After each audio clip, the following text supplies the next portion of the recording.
இது தற்செயலாக உங்கள் கண்களில் படவில்லை. பல ஜென்ம புண்ணியம் செய்தவர்களுக்கே ஈசனின் இந்தச் செய்தி கிடைக்கும். சிவன் என்னை தேர்ந்தெடுத்து விட்டார் என்று நீங்கள் முழுமையாக நம்பினால், ஓம் நம சிவாய என்று பதிவிட்டுவிட்டு இதை கேட்கத் தொடங்குங்கள். என் உயிரின் உயிரான ஜீவனே, சற்றே நின்று நிதானி. ஓயாத உன் மனதின் இரைச்சலை அடக்கி ஆத்மாவின் ஆழத்தில் ஒலிக்கும் என் குரலைக் கேள். அந்த சராசரங்களையும் ஆட்டி படைக்கும் ஈசன் நான் உன்னிடம் பேசுகிறேன் என்றால் அது சாதாரண நிகழ்வு அல்ல. கோடானு கோடி பிறவிகளில் புண்ணியம் செய்த ஆன்மாக்களுக்கே என் அழைப்பு கேட்கும். நீ எப்போது என்னை நோக்கி ஓரடி எடுத்து வைத்தாயோ அப்போதே நான் உன்னை நோக்கி 100 அடி வந்துவிட்டேன். ஆனால் நான் உன்னை முழுமையாக தேர்ந்தெடுத்து விட்டேன் என்பதற்கும் இனி நீ என்னுடையவன் மட்டுமே என்பதற்கும் உனக்குள் நான் நிகழ்த்தும் 5 மாற்றங்களை எந்த இடைவெளியும் இன்றி ஒரு நதியைப் போல என் வார்த்தைகளில் பாய்ச்சுகிறேன். ஆழ்ந்து கேள். முதலாவதாக, என் பார்வை உன் மீது விழுந்த அந்த நொடியில் நான் உனக்கு தரும் முதல் பரிசு தனிமை எனும் நெருப்பு. ஆம், இது உனக்கு தண்டனை போலத் தோன்றலாம். ஆனால் உன்னைச் சுற்றியுள்ள போலியான உறவுகள், அர்த்தமற்ற நண்பர்கள், பாச பிணைப்புகள் அனைத்தையும் நானே அறுத்தெறிகிறேன். ஏன் தெரியுமா? இந்த கூட்டம் உன்னை மயக்கத்தில் மட்டுமே வைத்திருக்கிறது. நீ யாரை அதிகம் நம்பினாயோ அவர்களே உன்னை தனித்து விட்டுச் செல்லும்படி நான் செய்கிறேன். உலகில் நீ ஆதரவற்றவனாக நிற்கும்போதுதான் எனக்கு ஈசன் மட்டுமே துணை என்ற உண்மையான சரணாகதி உனக்குள் பிறக்கும். கைலாயத்தில் நான் தனித்திருப்பதைப் போல உன் மனதை ஒரு ருத்ர பூமியைப் போல வெறுமையாக்குகிறேன். அந்த வெறுமையில்தான் என் இருப்பை உன்னால் உணர முடியும். உன் தனிமை உனக்குச் சுமையாக இல்லாமல் எப்போது சுகமானதாக மாறுகிறதோ, எப்போது நீ கூட்டத்தை தவிர்த்து என்னோடு பேசுவதை விரும்புகிறாயோ அப்போதே தெரிந்து கொள், உலகத்திலிருந்து உன்னை நான் பிரித்தெடுத்து விட்டேன். நீ இனி உலகத்தானுக்கு உரியவன் அல்ல, எனக்குரியவன். இந்த தனிமையின் தொடர்ச்சியாக இரண்டாவதாக நான் உனக்கு கொடுப்பது சோதனை எனும் ஒளியடிகள். என் அன்பு குழந்தையே, கலங்காதே. நான் யாரை அதிகம் நேசிக்கிறேனோ அவர்களுக்குத்தான் அதிக சோதனைகளை கொடுப்பேன். ஒரு சாதாரண கல்லை வணங்கப்படும் சிலையாக மாற்ற வேண்டுமென்றால் அது எத்தனையோ சமட்டி அடிகளை தாங்கித்தான் ஆக வேண்டும். உனக்கு வரும் நோயோ, வறுமையோ, அவமானமோ அவை எதுவும் உன்னை அழிப்பதற்கு அல்ல. உனக்குள் இருக்கும் நான் என்ற ஆணவத்தை வேரோடு பிடுங்கி எறிவதற்காகவே நான் ருத்ர தாண்டவம் ஆடுகிறேன். உன் கர்ம வினைகள் மலையளவு குவிந்து கிடக்கின்றன. அவற்றை ஒவ்வொன்றாக அனுபவித்தால் நீ என்னை அடைய பல ஜென்மங்கள் ஆகும். அதனால்தான் பெருநெருப்பில் இட்ட தங்கம் போல உன்னை தோடர் சோதனைகளில் இட்டு ஒரே பிறவியில் உன் கர்மாவை எரித்துச் சாம்பலாக்குகிறேன். நீ படும் வேதனையைக் கண்டு நான் மகிழவில்லை. மாறாக ஒரு தாயைப் போல உள்ளுக்குள் அழுது கொண்டே உனக்கு கசப்பு மருந்தை ஊட்டுகிறேன். எப்போது நீ இறைவா, ஏன் இந்த சோதனை என்று கேட்காமல் எல்லாம் உன் விருப்பம் அப்பனே என்று புன்னகையோடு ஏற்கிறாயோ அந்த நொடியில் உன் ஆன்மா வைரமாக ஜொலிக்கத் தொடங்குகிறது. இப்படி சோதனையில் வென்று பக்குவப்பட்ட உனக்குள் மூன்றாவதாக மௌனம் எனும் ஞானத்தை விதைக்கிறேன். முன்பு போல உன்னால் இப்போது வீண் விவாதங்களில் ஈடுபட முடியாது. தன்னை நிரூபிக்க வேண்டும் என்ற துடிப்பு உன்னிடம் இருக்காது. உலகம் உன்னை தவறாக பேசினாலும் பழித்தாலும் நீ அமைதியாக கடந்து செல்வாய்.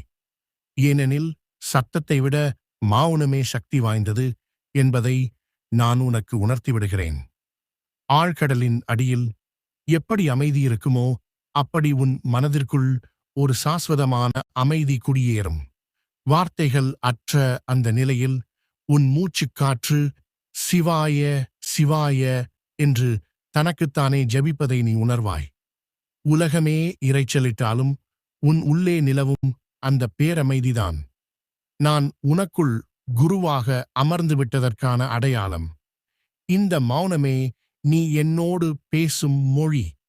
அந்த மௌனத்திலிருந்து நான்காவதாக உனக்குள் காரணமற்ற கருணை எனும் ஊற்றை நான் திறக்கிறேன். இது நாள் வரை உனக்காக மட்டுமே வாழ்ந்த நீ இப்பொழுது பிறருக்காக உருகத் தொடங்குவாய். சம்பந்தமே இல்லாத ஒரு உயிரின் துன்பத்தைக் கண்டால் உன் கண்கள் கசியும். அது உன் கண்ணீர் அல்ல, அது என் கருணை. எப்போது நீ வாடும் பயிரைக் கண்டு வாடுகிறாயோ, எப்போது பசியோடு இருக்கும் ஒரு நாய்க்கோ மனிதருக்கோ உணவளிக்கும்போது அவர்களுக்குள் இருக்கும் என்னையே நீ உணர்கிறாயோ, அப்போது நீ முழுமையான பக்குவத்தை அடைகிறாய். அன்பே சிவம் என்பது வெறும் வார்த்தை அல்ல, அதுவே வாழ்க்கை என்று நீ வாழ்ந்து காட்டுவாய். உன் நெற்றியில் இருக்கும் திருநீற்றை விட உன் நெஞ்சில் சுரக்கும் இந்த அன்பே எனக்கு பிடித்தமான அபிஷேகம். நீ எப்போது அனைவரையும் சமமாக பார்க்கிறாயோ, அப்பொழுது உன் இதயம் என் இருப்பிடமாக மாறிவிடுகிறது. இறுதியாக, ஐந்தாவதாக, மிக முக்கியமாக, மரண பயமற்ற நிலையை உனக்குத் தருகிறேன். மரணத்தை வென்ற மிருத்யுஞ்சயனான நான் உன்னை ஆட்கொண்ட பிறகு உனக்கு யமன் மீதோ எதிர்காலம் மீதோ இருந்த பயம் முற்றிலுமாக விலகிவிடும். இந்த உடல் என்பது ஆன்மா அணிந்திருக்கும் ஒரு சட்டை மட்டுமே என்பதை நீ அனுபவபூர்வமாக உணர்வாய். இன்று வருவது வரட்டும், நாளை நடப்பது நடக்கட்டும், அனைத்தும் என் ஈசனின் செயலே என்ற அசைக்க முடியாத நம்பிக்கை உனக்குள் வேரூன்றும். வாழ்வுக்கும் சாவுக்கும் இடைப்பட்ட மாயத்திரை விலகும். சுடுகாட்டுச் சாம்பலை நான் பூசியிருப்பதன் ரகசியம் உனக்கு புரியும். எல்லாமே அழிந்து போகும், ஆனால் ஈசனோடு கலந்த ஆன்மா என்றும் அழியாது என்ற தெளிவு உனக்கு வந்துவிடும். எப்பொழுது நீ மரணத்தைக் கண்டு புன்னகைக்கிறாயோ, அப்பொழுது நீ மனிதத்தன்மையை இழந்து சிவத்தன்மையை அடைகிறாய். என் குழந்தையே, இந்த மாற்றங்கள் உனக்குள் நிகழ்ந்து கொண்டிருக்கின்றனவா? அப்படியானால் உறுதியாக நம்பு, நீ தனியாக இல்லை. உன் ஒவ்வொரு மூச்சிலும், உன் இதயத் துடிப்பிலும், உன் மௌனத்திலும் நான் இருக்கின்றேன். நீ நடப்பது என் பாதையில், உன் கை இருப்பது என் கரத்தில். இனி நீ வேறு, நான் வேறு அல்ல, நாம் ஒன்றே. ஓம் நம சிவாய. இதை இன்னும் உனக்கு புரிய வைப்பதற்காக ஒரு உதாரண கதையை கூறுகிறேன், கேள். என் அன்பு குழந்தையே, நான் கூறிய அந்த 5 ரகசியங்களையும் உனக்கு இன்னும் ஆழமாக புரிய வைக்க ஒரு கதையைச் சொல்கிறேன். இது வெறும் கதை அல்ல, பல ஆன்மாக்களின் பயணம். உன்னிடம் நான் எதை எதிர்பார்க்கிறேன் என்பதை இந்தச் சம்பவத்தின் மூலம் அறிந்து கொள். முன்னொரு காலத்தில் காசி மாநகரில் சோமநாதன் என்ற ஒரு பெரும் செல்வந்தன் இருந்தான். அவன் வீட்டில் இல்லாத செல்வமே இல்லை. அவனைச் சுற்றி எப்போதும் ஒரு கூட்டம் இருக்கும். சோமநாதா என்று அழைத்தால் ஓடிவர 100 பேர் இருந்தார்கள். அவன் தினமும் என் ஆலயத்திற்கு வருவான், பொன்னையும் பொருளையும் வாரி இறைப்பான். ஆனால் அவன் பக்தி ஆடம்பரமாக இருந்தது. அவன் பார்வை என் மீது இல்லை, என் அருளால் அவனுக்கு கிடைத்த செல்வத்தின் மீது இருந்தது. நான் அவனை தேர்ந்தெடுத்தேன். ஆம், அவனுக்கு முக்தி அளிக்க முடிவு செய்தேன். நான் செய்த முதல் செயல் என்ன தெரியுமா? அவனிடமிருந்த செல்வத்தை மெல்ல மெல்ல பறித்தேன். வியாபாரத்தில் நஷ்டம், நம்பிக்கை துரோகம் என்று அவன் சாம்ராஜ்யம் சரிந்தது. செல்வம் கரையும்போது அவனை சுற்றியிருந்த அந்த பெரிய கூட்டமும் கரையத் தொடங்கியது. உறவினர்கள் அவனை பாரமாக நினைத்தார்கள். நண்பர்கள் அவனை தெருவில் கண்டால் முகம் திருப்பிக் கொண்டார்கள். ஒரு காலத்தில் மாளிகையில் வாழ்ந்த சோமநாதன் இப்போது கங்கை கரையில் ஒரு பாழடைந்த மண்டபத்தில் தனித்து விடப்பட்டான். இதுதான் நான் அவனுக்கு அளித்த தனிமையின் தீட்சை. முதலில் அவன் கதறினான், ஏன் எனக்கு இந்த நிலை என்று அழுதான். ஆனால் அந்த தனிமையில்தான் அவன் முதல் முறையாக மனிதர்களின் போலி முகங்களைக் கண்டான். உலகில் எதுவும் நிரந்தரமில்லை, ஈசன் ஒருவனே நிரந்தரம் என்ற உண்மை அந்த தனிமையில் அவனுக்கு உரைத்தது. ஆனால் நான் அவனை சும்மா விடவில்லை. அவனுள் இன்னும் மிச்சமிருந்த அந்த சிறிதளவு நான் என்ற அகங்காரத்தையும் அழிக்க நினைத்தேன். அவனுக்கு கடுமையான நோயை கொடுத்தேன். உடல் மெலிந்தது, வலி வாட்டியது, பசிக்கு உணவு கூட கிடைக்காத நிலை. ஊரார் அவனை பைத்தியமென்று கல்லால் அடித்தார்கள். இதுதான் அவனுக்கு நான் வைத்த சோதனை. அவன் துடித்தான்.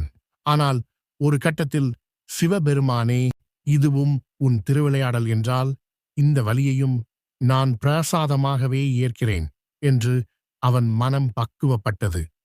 எப்போது அவன் வலியை எதிர்ப்பதை நிறுத்தினானோ அப்போதே அவன் என் உளி அடிகளைத் தாங்கும் சிலையாக மாறினான். இந்த சோதனைகள் அவனை அடுத்த கட்டத்திற்கு அழைத்துச் சென்றன. முன்பு அவன் தன் கஷ்டத்தை எல்லோரிடமும் சொல்லிப் புலம்புவான். ஆனால் இப்போது அவன் யாருடனும் பேசுவதில்லை. தன்னை கல்லால் அடித்தவர்களையும் ஏற்றியவர்களையும் பார்த்து அவன் எதுவுமே சொல்லவில்லை. ஒரு ஆழ்ந்த மௌனம் அவனுக்குள் குடியேறியது. அவன் உதடுகள் மூடியிருந்தாலும் அவன் உள்ளம் ஓம் நம சிவாய் என்று இடைவிடாமல் ஒலித்துக் கொண்டே இருந்தது. உலகின் இரைச்சல் அவனை தீண்டவில்லை. அவன் ஒரு நடமாடும் மௌனத்துறவியாக மாறினான். அந்த மௌனத்தில் அவன் என்னோடு பேசத் தொடங்கினான். நாட்கள் நகர்ந்தன. ஒரு நாள் அவனுக்கு எங்கிருந்தோ ஒரு பிடி உணவு கிடைத்தது. பல நாட்கள் பட்டினி கிடந்த அவன் அதை உண்ண வாயருகே கொண்டு சென்றான். அப்போது உடலெல்லாம் புண்ணாக இருந்த ஒரு நாய் பசியால் தள்ளாடியபடி அவன் முன் வந்து நின்றது. சோமநாதன் யோசிக்கவில்லை. தன் பசியை பொருட்படுத்தாமல் அந்த உணவை அந்த நாய்க்கு வைத்தான். அந்த நாய் உணவை உண்டபோது அவன் கண்களில் நீர் வழிந்தது. அந்த நாயின் பசி தீர்ந்ததில் தன் பசி தீர்ந்ததாக அவன் உணர்ந்தான். இதுவே காரணமற்ற கருணை.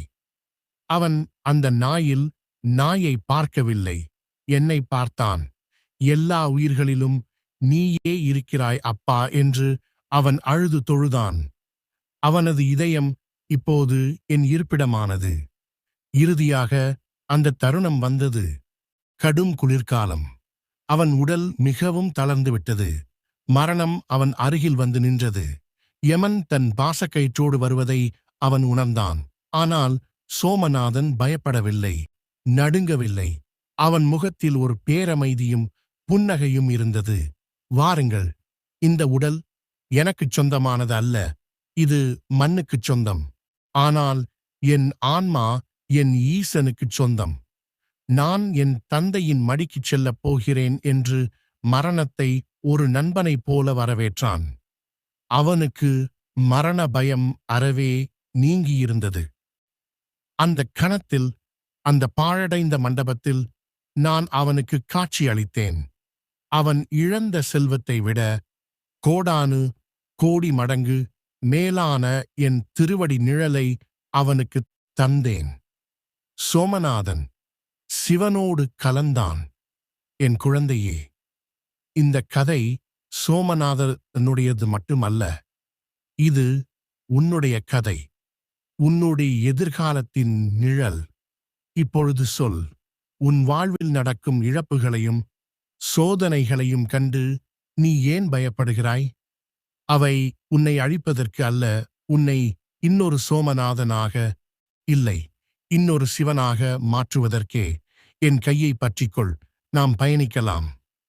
எத்தனையோ கோடி பேரில் இந்தச் செய்தியை படிக்கும் பாக்கியம் உனக்கு கிடைத்திருக்கிறது என்றால் அது என் அழைப்பு. இந்த அழைப்பை ஏற்றுக்கொண்டதற்கு அடையாளமாக நன்றி சிவனே என்று ஒருமுறை மனமுருகி பதிவிடு. என் குழந்தையே, உன் மனம் இன்னும் முழுமையாக அடங்கவில்லை என்று உணர்கிறாயா? கவலைப்படாதே. இந்த வார்த்தைகள் வெறும் ஒலி அல்ல, உன் ஆன்மாவிற்கு மருந்து. மீண்டும் ஒருமுறை கண்களை மூடி இதைக் கேள். இம்முறை உன் செவிகள் ஓய்வெடுக்கட்டும், உன் ஆன்மா விழித்துக் கொள்ளட்டும்.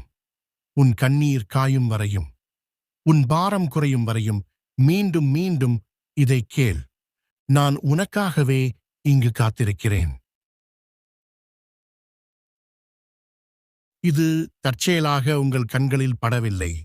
பல ஜென்ம புண்ணியம் செய்தவர்களுக்கே ஈசனின் இந்தச் செய்தி கிடைக்கும். சிவன் என்னை தேர்ந்தெடுத்து விட்டார் என்று நீங்கள் முழுமையாக நம்பினால், ஓம் நம சிவாய என்று பதிவிட்டுவிட்டு இதை கேட்கத் தொடங்குங்கள். என் உயிரின் உயிரான ஜீவனே, சற்றே நின்று நிதானி. ஓயாத உன் மனதின் இரைச்சலை அடக்கி ஆத்மாவின் ஆழத்தில் ஒலிக்கும் என் குரலைக் கேள். அந்த சராசரங்களையும் ஆட்டி படைக்கும் ஈசன் நான் உன்னிடம் பேசுகிறேன் என்றால் அது சாதாரண நிகழ்வு அல்ல. கோடானு கோடி பிறவிகளில் புண்ணியம் செய்த ஆன்மாக்களுக்கே என் அழைப்பு கேட்கும். நீ எப்போது என்னை நோக்கி ஓரடி எடுத்து வைத்தாயோ அப்போதே நான் உன்னை நோக்கி 100 அடி வந்துவிட்டேன். ஆனால் நான் உன்னை முழுமையாக தேர்ந்தெடுத்து விட்டேன் என்பதற்கும் இனி நீ என்னுடையவன் மட்டுமே என்பதற்கும் உனக்குள் நான் நிகழ்த்தும் 5 மாற்றங்களை எந்த இடைவெளியும் இன்றி ஒரு நதியைப் போல என் வார்த்தைகளில் பாய்ச்சுகிறேன். ஆழ்ந்து கேள். முதலாவதாக, என் பார்வை உன் மீது விழுந்த அந்த நொடியில் நான் உனக்குத் தரும் முதல் பரிசு தனிமை எனும் நெருப்பு. ஆம், இது உனக்கு தண்டனை போல தோன்றலாம். ஆனால் உன்னைச் சுற்றியுள்ள போலியான உறவுகள், அர்த்தமற்ற நண்பர்கள், பாச பிணைப்புகள் அனைத்தையும் நானே அறுத்தெறிகிறேன். ஏன் தெரியுமா? இந்த கூட்டம் உன்னை மயக்கத்தில் மட்டுமே வைத்திருக்கிறது. நீ யாரை அதிகம் நம்பினாயோ அவர்களே உன்னை தனித்து விட்டுச் செல்லும்படி நான் செய்கிறேன். உலகில் நீ ஆதரவற்றவனாக நிற்கும்போதுதான் எனக்கு ஈசன் மட்டுமே துணை என்ற உண்மையான சரணாகதி உனக்குள் பிறக்கும். கைலாயத்தில் நான் தனித்திருப்பதைப் போல உன் மனதை ஒரு ருத்ர பூமியைப் போல வெறுமையாக்குகிறேன். அந்த வெறுமையில்தான் என் இருப்பை உன்னால் உணர முடியும். உன் தனிமை உனக்குச் சுமையாக இல்லாமல் எப்போது சுகமானதாக மாறுகிறதோ, எப்போது நீ கூட்டத்தை தவிர்த்து என்னோடு பேசுவதை விரும்புகிறாயோ அப்போதே தெரிந்து கொள், உலகத்திலிருந்து உன்னை நான் பிரித்தெடுத்து விட்டேன். நீ இனி உலகத்தானுக்கு உரியவன் அல்ல, எனக்குரியவன். இந்த தனிமையின் தொடர்ச்சியாக இரண்டாவதாக நான் உனக்கு கொடுப்பது சோதனை எனும் ஒளியடிகள். என் அன்பு குழந்தையே, கலங்காதே. நான் யாரை அதிகம் நேசிக்கிறேனோ அவர்களுக்குத்தான் அதிக சோதனைகளை கொடுப்பேன். ஒரு சாதாரண கல்லை வணங்கப்படும் சிலையாக மாற்ற வேண்டுமென்றால் அது எத்தனையோ சமட்டி அடிகளை தாங்கித்தான் ஆக வேண்டும். உனக்கு வரும் நோயோ வறுமையோ அவமானமோ அவை எதுவும் உன்னை அழிப்பதற்கு அல்ல. உனக்குள் இருக்கும் நான் என்ற ஆணவத்தை வேரோடு பிடுங்கி எறிவதற்காகவே நான் ருத்ர தாண்டவம் ஆடுகிறேன். உன் கர்ம வினைகள் மலையளவு குவிந்து கிடக்கின்றன. அவற்றை ஒவ்வொன்றாக அனுபவித்தால் நீ என்னை அடைய பல ஜென்மங்கள் ஆகும்.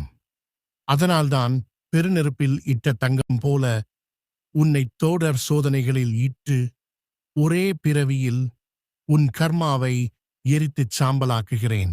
நீ படும் வேதனையைக் கண்டு நான் மகிழவில்லை. மாறாக ஒரு தாயைப் போல உள்ளுக்குள் அழுது கொண்டே உனக்கு கசப்பு மருந்தை ஊட்டுகிறேன்.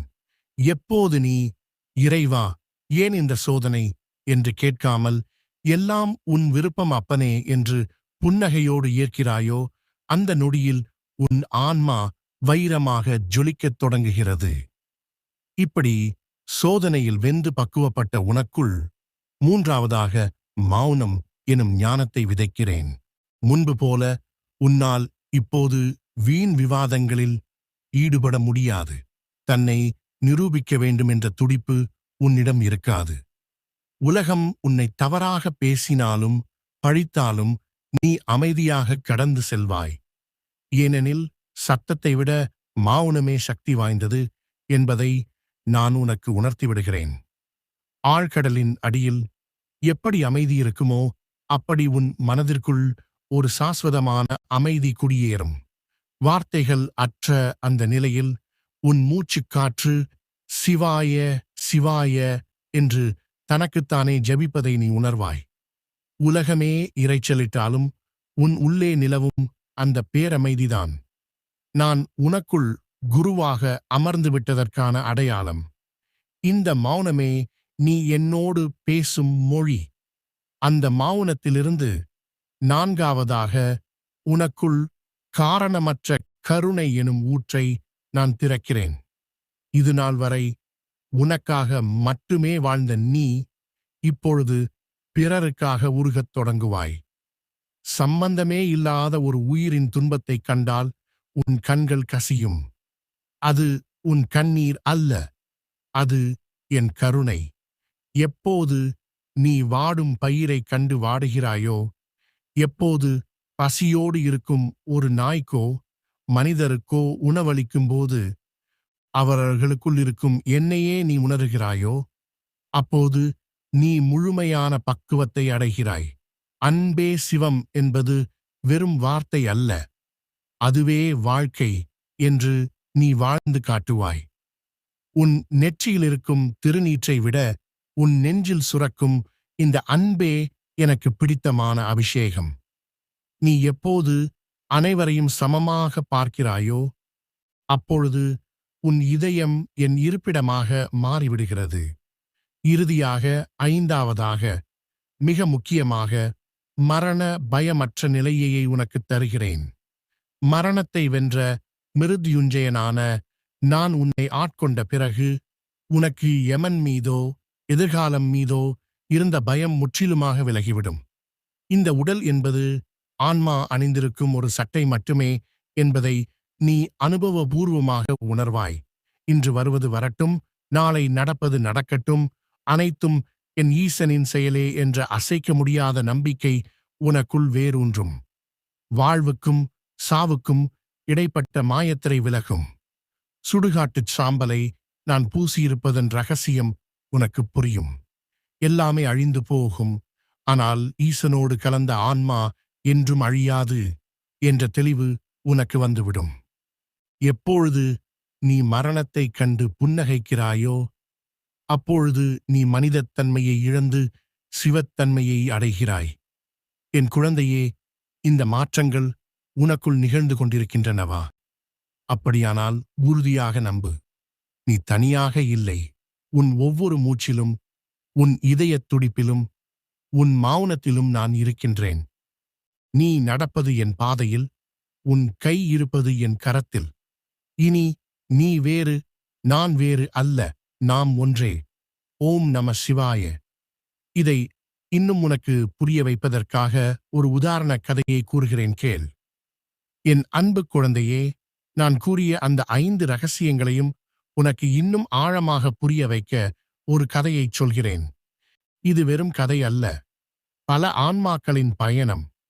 உன்னிடம் நான் எதை எதிர்பார்க்கிறேன் என்பதை இந்தச் சம்பவத்தின் மூலம் அறிந்து கொள். முன்னொரு காலத்தில் காசி மாநகரில் சோமநாதன் என்ற ஒரு பெரும் செல்வந்தன் இருந்தான். அவன் வீட்டில் இல்லாத செல்வமே இல்லை. அவனைச் சுற்றி எப்போதும் ஒரு கூட்டம் இருக்கும். சோமநாதா என்று அழைத்தால் ஓடிவர 100 பேர் இருந்தார்கள். அவன் தினமும் என் ஆலயத்திற்கு வருவான், பொன்னையும் பொருளையும் வாரி இறைப்பான். ஆனால் அவன் பக்தி ஆடம்பரமாக இருந்தது. அவன் பார்வை என் மீது இல்லை, என் அருளால் அவனுக்கு கிடைத்த செல்வத்தின் மீது இருந்தது. நான் அவனை தேர்ந்தெடுத்தேன். ஆம், அவனுக்கு முக்தி அளிக்க முடிவு செய்தேன். நான் செய்த முதல் செயல் என்ன தெரியுமா? அவனிடமிருந்த செல்வத்தை மெல்ல மெல்ல பறித்தேன். வியாபாரத்தில் நஷ்டம், நம்பிக்கை துரோகம் என்று அவன் சாம்ராஜ்யம் சரிந்தது. செல்வம் கரையும்போது அவனை சுற்றியிருந்த அந்த பெரிய கூட்டமும் கரையத் தொடங்கியது. உறவினர்கள் அவனை பாரமாக நினைத்தார்கள். நண்பர்கள் அவனை தெருவில் கண்டால் முகம் திருப்பிக் கொண்டார்கள். ஒரு காலத்தில் மாளிகையில் வாழ்ந்த சோமநாதன் இப்போது கங்கை கரையில் ஒரு பாழடைந்த மண்டபத்தில் தனித்து விடப்பட்டான். இதுதான் நான் அவனுக்கு அளித்த தனிமையின் தீட்சை. முதலில் அவன் கதறினான், ஏன் எனக்கு இந்த நிலை என்று அழுதான். ஆனால் அந்த தனிமையில்தான் அவன் முதல் முறையாக மனிதர்களின் போலி முகங்களைக் கண்டான். உலகில் எதுவும் நிரந்தரமில்லை, ஈசன் ஒருவனே நிரந்தரம் என்ற உண்மை அந்த தனிமையில் அவனுக்கு உரைத்தது. ஆனால் நான் அவனை சும்மா விடவில்லை. அவனுள் இன்னும் மிச்சமிருந்த அந்த சிறிதளவு நான் என்ற அகங்காரத்தையும் அழிக்க நினைத்தேன். அவனுக்கு கடுமையான நோயை கொடுத்தேன். உடல் மெலிந்தது, வலி வாட்டியது. பசிக்கு உணவு கூட கிடைக்காத நிலை. ஊரார் அவனை பைத்தியமென்று கல்லால் அடித்தார்கள். இதுதான் அவனுக்கு நான் வைத்த சோதனை. அவன் துடித்தான். ஆனால் ஒரு கட்டத்தில், சிவபெருமானே, இதுவும் உன் திருவிளையாடல் என்றால் இந்த வலியையும் நான் பிரசாதமாகவே ஏற்கிறேன் என்று அவன் மனம் பக்குவப்பட்டது. எப்போது அவன் வலியை எதிர்ப்பதை நிறுத்தினானோ அப்போதே அவன் என் உளி அடிகளை தாங்கும் சிலையாக மாறினான். இந்த சோதனைகள் அவனை அடுத்த கட்டத்திற்கு அழைத்துச் சென்றன. முன்பு அவன் தன் கஷ்டத்தை எல்லோரிடமும் சொல்லிப் புலம்புவான். ஆனால் இப்போது அவன் யாருடனும் பேசுவதில்லை. தன்னை கல்லால் அடித்தவர்களையும் ஏற்றியவர்களையும் பார்த்து அவன் எதுவுமே சொல்லவில்லை. ஒரு ஆழ்ந்த மௌனம் அவனுக்குள் குடியேறியது. அவன் உதடுகள் மூடியிருந்தாலும் அவன் உள்ளம் ஓம் நம சிவாய் என்று இடைவிடாமல் ஒலித்துக் கொண்டே இருந்தது. உலகின் இரைச்சல் அவனை தீண்டவில்லை. அவன் ஒரு நடமாடும் மௌனத்துறவியாக மாறினான். அந்த மௌனத்தில் அவன் என்னோடு பேசத் தொடங்கினான். நாட்கள் நகர்ந்தன. ஒரு நாள் அவனுக்கு எங்கிருந்தோ ஒரு பிடி உணவு கிடைத்தது. பல நாட்கள் பட்டினி கிடந்த அவன் அதை உண்ண வாயருகே கொண்டு சென்றான். அப்போது உடலெல்லாம் புண்ணாக இருந்த ஒரு நாய் பசியால் தள்ளாடியபடி அவன் முன் வந்து நின்றது. சோமநாதன் யோசிக்கவில்லை. தன் பசியை பொருட்படுத்தாமல் அந்த உணவை அந்த நாய்க்கு வைத்தான். அந்த நாய் உணவை உண்டபோது அவன் கண்களில் நீர் வழிந்தது. அந்த நாயின் பசி தீர்ந்ததில் தன் பசி தீர்ந்ததாக அவன் உணர்ந்தான். இதுவே காரணமற்ற கருணை. அவன் அந்த நாயில் நாயை பார்க்கவில்லை, என்னை பார்த்தான். எல்லா உயிர்களிலும் நீயே இருக்கிறாய் அப்பா என்று அவன் அழுது தொழுதான். அவனது இதயம் இப்போது என் இருப்பிடமானது. இறுதியாக அந்த தருணம் வந்தது. கடும் குளிர்காலம். அவன் உடல் மிகவும் தளர்ந்துவிட்டது. மரணம் அவன் அருகில் வந்து நின்றது. யமன் தன் பாசக்கயிற்றோடு வருவதை அவன் உணர்ந்தான். ஆனால் சோமநாதன் பயப்படவில்லை, நடுங்கவில்லை.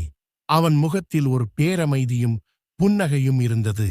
வாருங்கள், இந்த உடல் எனக்குச் சொந்தமானது அல்ல, இது மண்ணுக்குச் சொந்தம். ஆனால் என் ஆன்மா என் ஈசனுக்குச் சொந்தம். நான் என் தந்தையின் மடிக்குச் செல்லப் போகிறேன் என்று மரணத்தை ஒரு நண்பனைப் போல வரவேற்றான். அவனுக்கு மரண பயம் அறவே நீங்கியிருந்தது. அந்த கணத்தில், அந்த பாழடைந்த மண்டபத்தில் நான் அவனுக்கு காட்சி அளித்தேன். அவன் இழந்த செல்வத்தை விட கோடானு கோடி மடங்கு மேலான என் திருவடி நிழலை அவனுக்கு தந்தேன். சோமநாதன் சிவனோடு கலந்தான். என் குழந்தையே, இந்த கதை சோமநாதனுடையது மட்டுமல்ல. இது உன்னுடைய கதை, உன்னுடைய எதிர்காலத்தின் நிழல். இப்பொழுது சொல், உன் வாழ்வில் நடக்கும் இழப்புகளையும் சோதனைகளையும் கண்டு நீ ஏன் பயப்படுகிறாய்? அவை உன்னை அழிப்பதற்கு அல்ல, உன்னை இன்னொரு சோமநாதனாக, இல்லை, இன்னொரு சிவனாக மாற்றுவதற்கே. என் கையை பற்றிக்கொள், நாம் பயணிக்கலாம். எத்தனையோ கோடி பேரில் இந்தச் செய்தியை படிக்கும் பாக்கியம் உனக்கு கிடைத்திருக்கிறது என்றால் அது என் அழைப்பு. இந்த அழைப்பை ஏற்றுக்கொண்டதற்கு அடையாளமாக நன்றி சிவனே என்று ஒருமுறை மனமுருகி பதிவிடு. என் குழந்தையே, உன் மனம் இன்னும் முழுமையாக அடங்கவில்லை என்று உணர்கிறாயா? கவலைப்படாதே. இந்த வார்த்தைகள் வெறும் ஒலி அல்ல, உன் ஆன்மாவிற்கு மருந்து. மீண்டும் ஒருமுறை கண்களை மூடி இதைக் கேள். இம்முறை உன் செவிகள் ஓய்வெடுக்கட்டும், உன் ஆன்மா விழித்துக் கொள்ளட்டும். உன் கண்ணீர் காயும் வரையும், உன் பாரம் குறையும் வரையும் மீண்டும் மீண்டும் இதைக் கேள். நான் உனக்காகவே இங்கு காத்திருக்கிறேன்.